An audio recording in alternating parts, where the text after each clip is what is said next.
Hello everyone, welcome to our channel. Judicial activism, judicial overreach, judicial restraint. ये कुछ ऐसे terms हैं जो न्यूज़पेपर रीडिंग करते वक्त आपने कई बार एनकाउंटर किए होंगे, पर इनके मतलब को समझने में हमें ऑफन कुछ कंफ्यूजन्स रहते हैं। आज के इस वीडियो में हम इन टर्म्स को डिकोड करने की कोशिश करेंगे with some interesting examples. So let's get started. तो चलिए सबसे पहले समझते हैं जुडिशियल एक्टिविज्म को। देखिए, judicial activism as a term develop हुआ था यूएसए में और इसे कॉइन किया गया था 1947 में बाय आर्थर शेल्सिंगर जूनियर, जो कि एक अमेरिकन हिस्टोरियन और एजुकेटर थे।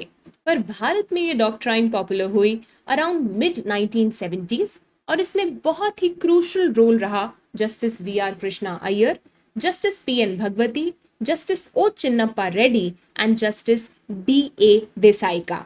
अब सवाल ये बनता है कि आखिर जुडिशियल एक्टिविज्म है क्या।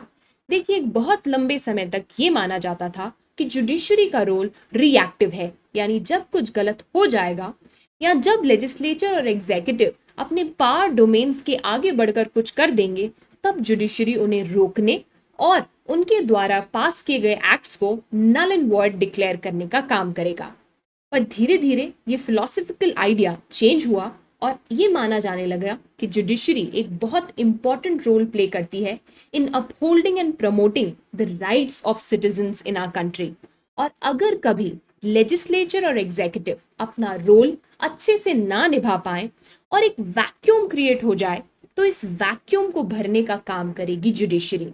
यानी कि जुडिशियल एक्टिविज्म एक ऐसा आइडिया है जो ये मानता है दैट जजेस should use their power to correct injustices, अगर उन्हें लगता है कि other branches of the government ऐसा नहीं कर पा रही हैं। यानी अगर मैं इसे समराइज करूं तो ऐसा समझ लीजिए कि courts should play an active role in shaping social policies and in protecting civil rights, individual rights, या फिर even something as political unfairness, यानी from being just a passive judiciary to an active and an activist judiciary, इस सफर को बोला जाता है judicial activism. चलिए इसे एक एग्जाम्पल और एक केस स्टडी के थ्रू समझते हैं। मैं बात कर रही हूँ भंवरी देवी जी की, जो एक इंडियन सोशल वर्कर है फ्रॉम भतेरी, राजस्थान। देखिए, एक बहुत ही दर्दनाक घटना हुई जिसमें भंवरी देवी का गैंग रेप किया गया। भंवरी देवी राजस्थान गवर्नमेंट के विमेन डेवलपमेंट प्रोग्राम के लिए काम कर रही थी and she was just doing her duty when she stopped the wedding of a 9 month old daughter of Ramkaran Gurjar. देखिए, इसे बिल्कुल भी टॉलरेट नहीं किया गया and this was taken as an attack on the community. पर इस एक्शन की उन्हें एक बहुत बड़ी सजा मिली in the form of what you call as social punishment. उनका गैंग रेप किया गया by Ramkaran Gurjar and his 5 friends in front of her husband. Subsequently Bhanwari Devi ji ने एक क्रिमिनल कंप्लेन फाइल किया अगेंस्ट द ऑफेंडर्स, पर unfortunately the accused were acquitted by a trial court, क्योंकि everyone including village authorities, doctors and police dismissed her situation. इस injustice के खिलाफ बहुत सारे विमेन ग्रुप्स और एनजीओज ने एक पिटिशन, एक पब्लिक इंटरेस्ट लिटिगेशन फाइल किया सुप्रीम कोर्ट में, और एक कलेक्टिव प्लेटफॉर्म के तहत ये पीआईएल फाइल किया गया जिसे कहा गया Vishakha. They demanded justice for Bhanwari Devi and also उन्होंने कहा कि एक एक्शन लिया जाए against sexual harassment at work place, because remember whatever happened with Bhanwari Devi was when she was discharging her duties.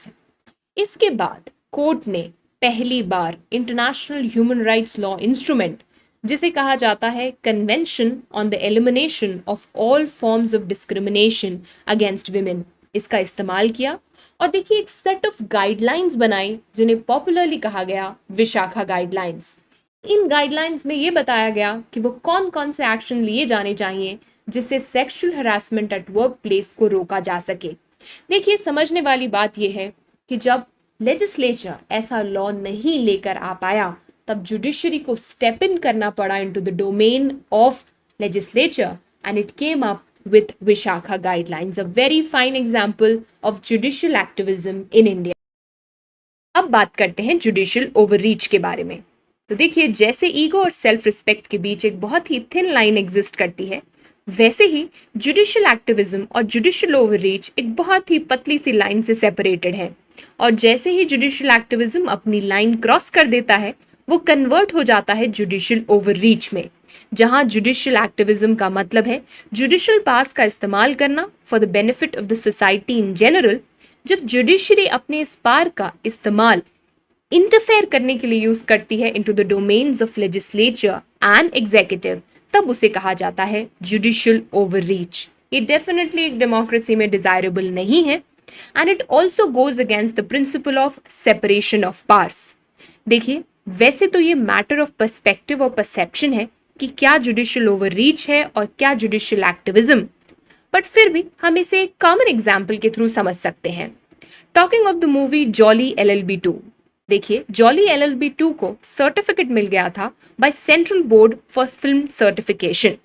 इसके बाद एक पिटिशन फाइल किया गया जिसमें यह क्लेम किया गया that this film violets section 5B of the cinematography act of 1952। Section 5B deals with the prevention of the certification of films that are under the category of contempt of court. Court ने एक commission appoint किया, and after the report of the commission 4 cuts order किए in the film and also asked the CBFC to recertify the film. मैं आपको बता दूं, this was in violation of the cinematography act, जो courts को कोई power नहीं देता टू ईदर सर्टिफाई और modify movies. A very good example to understand judicial overreach. तीसरा टर्म है judicial restrain. It is in complete contrast with the term judicial activism, क्योंकि ये थ्योरी ये बिलीव करती है कि जुडिशरी को सेल्फ रेस्ट्रेन प्रैक्टिस करना चाहिए and should stop itself from entering into the domains of legislature and executive. ये थ्योरी ऐसा भी मानती है कि जुडिशरी को किसी भी लॉ को स्ट्राइक डाउन करने से पहले बहुत ही सोच समझ लेना चाहिए कि is it totally against the constitutional values of the country. Basically ये थ्योरी ये डिमांड करती है that judiciary should practise judicial activism but should restrain itself from practising judicial overreach. तो ऐसा समझ लीजिए, जुडिशियल एक्टिविज्म और जुडिशियल ओवररीच के बीच जो थिन लाइन है उसे जुडिशियल रेस्ट्रेन प्रैक्टिस करके रोका जा सकता है। इसे भी एक एग्जाम्पल के थ्रू समझते हैं। एक केस हुआ जिसका नाम था अलमित्रा H Patel versus union of India. सवाल ये था कि क्या कोर्ट को कुछ ऑर्डर्स इशू करने चाहिए, कुछ डायरेक्शंस इशू कर कर म्यूनिसिपल कॉरपोरेशन ऑफ दिल्ली को ये बताना चाहिए कि how can it make Delhi clean. Honourable court ने ये कहा that it was not for the Supreme Court to direct as to how these people should carry out their most basic functions. ज्यादा से ज्यादा कोर्ट ये कर सकता है कि वो अथॉरिटीज को डायरेक्ट कर सकता है to carry out their duties in accordance with what has been assigned to them by law. तो आज के इस वीडियो में हमने ये देखा कि कैसे ये तीनों टर्म्स एक दूसरे से रिलेटेड होते हुए भी अलग अलग मीनिंग्स रखते हैं। आई होप आपको ये टर्मिनोलॉजी डिफरेंस समझ आया। And to check that I have a question for you. 2016 में सुप्रीम कोर्ट ने सेंटर को ये डायरेक्ट किया कि आप ड्रॉट से डील करने के लिए एक नई पॉलिसी बनाएं। आपको मुझे ये बताना है कि ये जुडिशियल ओवररीच का एग्जाम्पल है, जुडिशियल एक्टिविज्म का एग्जाम्पल है, या फिर जुडिशियल रेस्ट्रेन का एग्जाम्पल है। Right it down in the comment box and justify your answer. Thank you and have a good day.